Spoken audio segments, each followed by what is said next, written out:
లోకం ఒక మాయని తెలుసుకున్నాను, ఏది నా సొంతం కాదనుకున్నాను. ఈ లోకం ఒక మాయని తెలుసుకున్నాను, ఏది నా సొంతం కాదనుకున్నాను.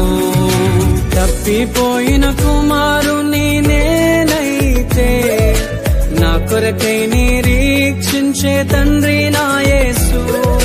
తప్పిపోయిన కుమారుని నేనైతే నా కొరకై నిరీక్షించే తండ్రి నా